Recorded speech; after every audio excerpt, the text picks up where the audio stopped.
Instant chemistry with प्रवेश में आपका स्वागत है।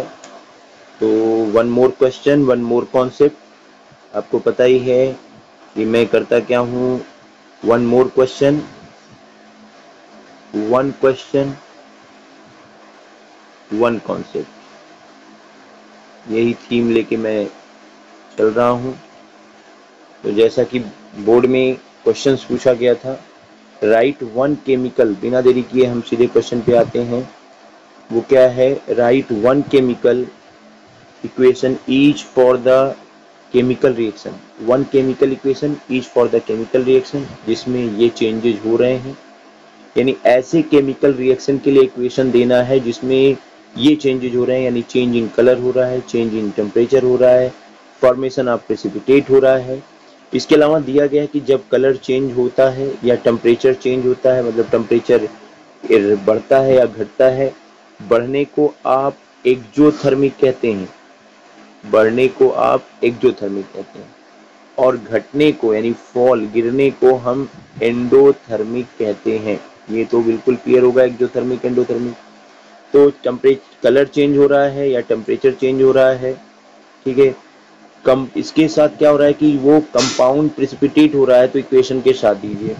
आपको ये मेंशन करना है कि जब प्रेसिपिटेट फॉर्मेशन भी हो रहा है तो कलर चेंज हुआ, वो मेंशन कीजिए, टेम्परेचर चेंज हुआ, वो मेंशन कीजिए। तो चलिए बिना देरी करते हुए हम सीधे आते हैं। तो सबसे पहले आवश्यकता आपको ये है कि आप डिस्प्लेसमेंट रिएक्शन समझें कि डिस्प्लेसमेंट रिएक्शन क्या होता है, एक ऐसा कॉन्सेप्ट जो बचा हुआ था। तो देखिए लिखा हुआ है कि when one element has displaced और remove the other element from its salt solution.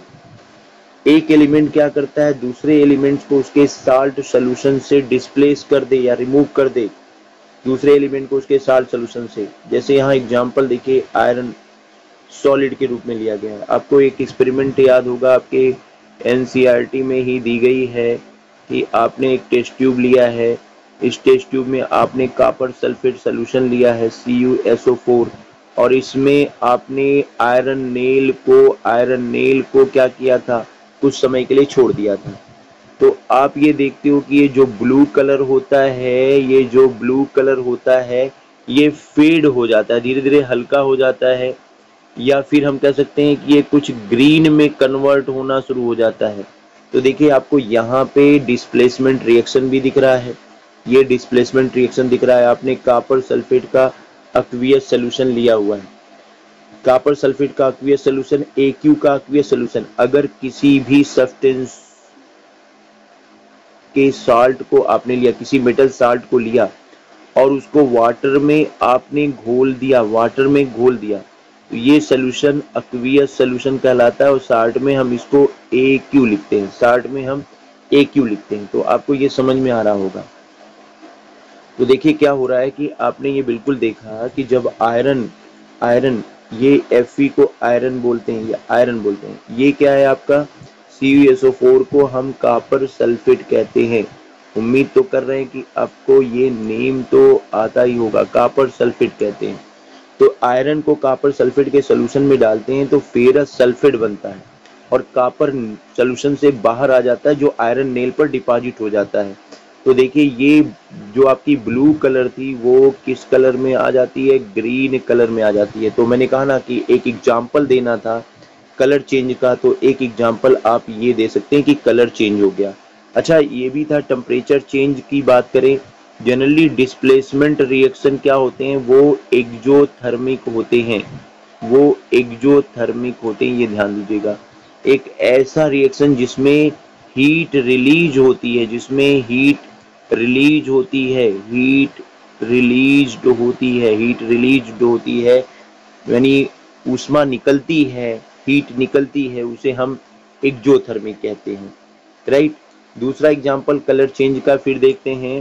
दूसरा एग्जांपल आपने Zn लिया है, जिंक ग्रेन्यूल्स ले लिया आपने, और इसे पुनः कॉपर सल्फेट के आपने, ये ब्लू कलर का सोल्यूशन होता है, ये कॉपर सल्फेट है, इसका आपने एक्वियस सोल्यूशन लिया, एक्वियस सोल्यूशन, इसका आपने क्या लिया है, एक्वियस सोल्यूशन लिया है, ये एक्वियस सोल्यूशन आपने लिया है कॉपर सल्फेट का, यानी जल में घोला गया है।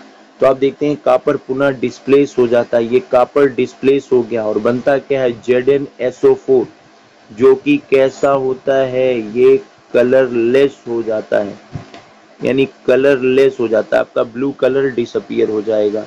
तो कलर चेंज का एक दूसरा एग्जांपल आपका ये है कि जिंक, ये नाम इसका क्या है आपको पता होना चाहिए, इसको जिंक कहते हैं, वन ऑफ द एलिमेंट।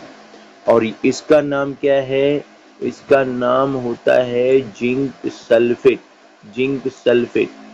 ये जिंक सल्फेट कहाँ से आ गया, जिंक सल्फेट सॉल्यूशन में कहाँ से आ गया, डिस्प्लेसमेंट रिएक्शन चल रहा है, डिस्प्लेस कर रहा है। क्यों डिस्प्लेस कर रहा है हम तीसरे एग्जांपल के बाद बात करेंगे। फिर तीसरा एग्जांपल हम लेते हैं, देखिए क्या होता है, पीबी लेड हमने लिया हुआ है, आप ये देखो हमने लेड लिया हुआ है और इसे क्यूप्रिक क्लोराइड के सॉल्यूशन में, क्यूप्रिक क्लोराइड के सॉल्यूशन में हम यहाँ हम लेड सॉलिड के रूप में लेते हैं और क्यूप्रिक क्लोराइड ये पुनः एक्वियस सॉल्यूशन है।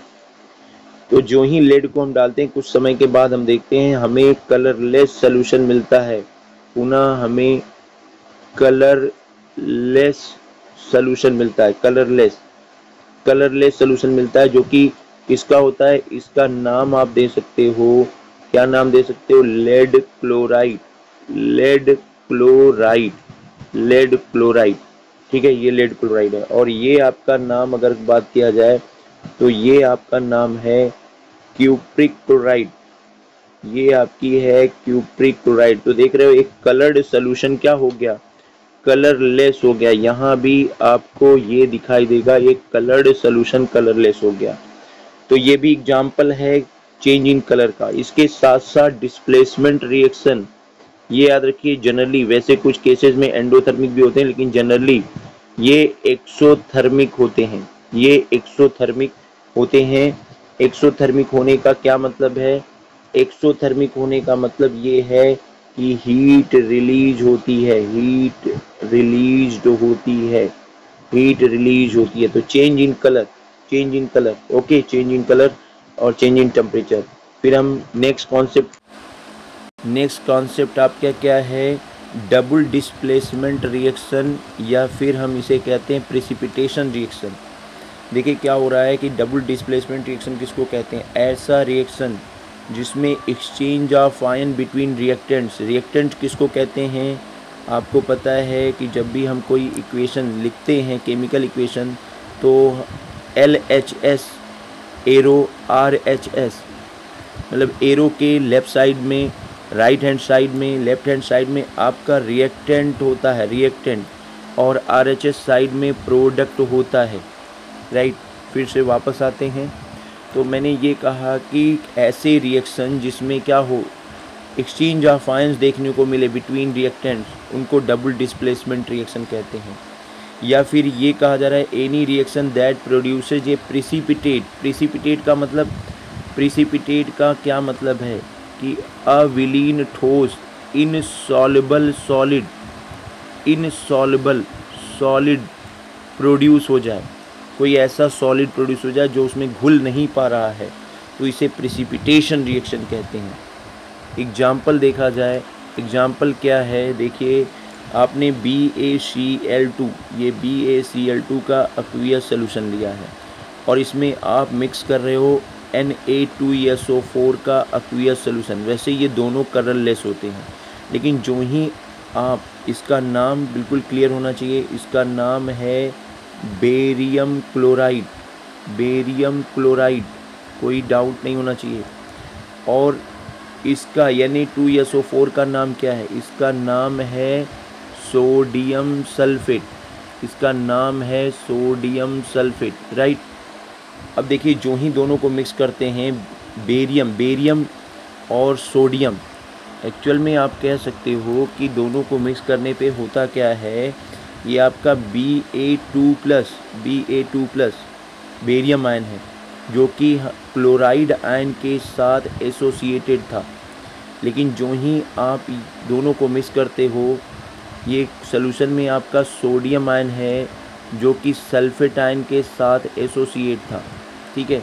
अभी क्या हो रहा है, BaSO4 बेरियम सल्फेट बन रहा है, बेरियम सल्फेट, यानी ये एक्सचेंज हो गया, ये एक्सचेंज हो गया तो बन गया बेरियम सल्फेट, और दूसरा बन गया NaCl। जब बेरियम सल्फेट बनता है तो इसके आगे S कर दिया जाता है, क्योंकि बनता क्या है, ये वाइट प्रेसिपिटेट बनता है, वाइट प्रेसिपिटेट, ये वाइट प्रेसिपिटेट बनता है, ठीक है, वाइट इनसॉल्युबल सब्सटेंस सॉल्यूशन में बनता है। बिल्कुल वैसे ही जैसे आपकी दूध जो मिल्क होती है वो लिक्विड होती है ना, मिल्क होती है लिक्विड, लेकिन जब वो फट जाती है तो आपको उसमें क्या दिखाई देते हैं, इनसॉल्युबल सॉलिड दिखाई देते हैं, इनसॉल्युबल सॉलिड दिखाई देते हैं। उसी तरीके से ये वाइट प्रेसिपिटेट बनती है, इनसॉल्युबल सॉलिड दिखाई देती है वाइट कलर की। और देखिए क्या है कि ये रिएक्शन जनरली क्या होती है, एक्सोथर्मिक होती है, ये भी ध्यान दीजिएगा, ये रिएक्शन जनरली एक्सोथर्मिक होती है। एक दूसरा एग्जांपल यहाँ पे हम ले लेते हैं और भी है, वो क्या है, लेड नाइट्रेट। ये आपके NCERT का है, इसका नेम देखिए, नेम से कंफ्यूजन नहीं होना चाहिए। इसको आप लेड नाइट्रेट कहते हो, इसको क्या कहते हो, लेड नाइट्रेट। ये लेड नाइट्रेट है।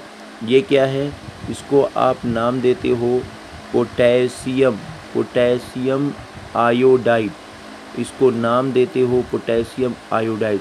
अब इन दोनों के बीच में जब रिएक्शन होता है तो आपका ये बनता क्या है, ये लेड आयोडाइड बनता है। लेकिन बड़ी ख़ास बात है लेड आयोडाइड के बनने की, ये PbI2, ये क्या है, PbI2 लेड आयोडाइड बनता है।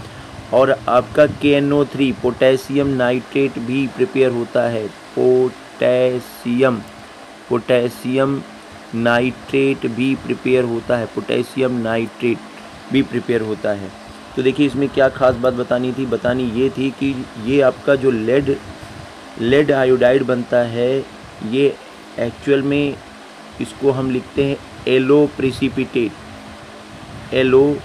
प्रेसिपिटेट कहते हैं, एलो प्रेसिपिटेट। क्यों एलो प्रेसिपिटेट, क्योंकि येलो कलर का हमें इनसॉल्युबल सब्सटेंस मिलता है। सॉल्यूशन में क्या मिलता है, इनसॉल्युबल सब्सटेंस मिलता है। और जनरली ये रिएक्शन भी आपकी एक्सोथर्मिक होती है, ये रिएक्शन भी एक्सोथर्मिक रिएक्शन होती है, हीट जनरेट होती है। तो उम्मीद कर रहे हैं कि आपके कॉन्सेप्ट डिस्प्लेसमेंट और डबल डिस्प्लेसमेंट मेंटेन रहे होंगे। धन्यवाद।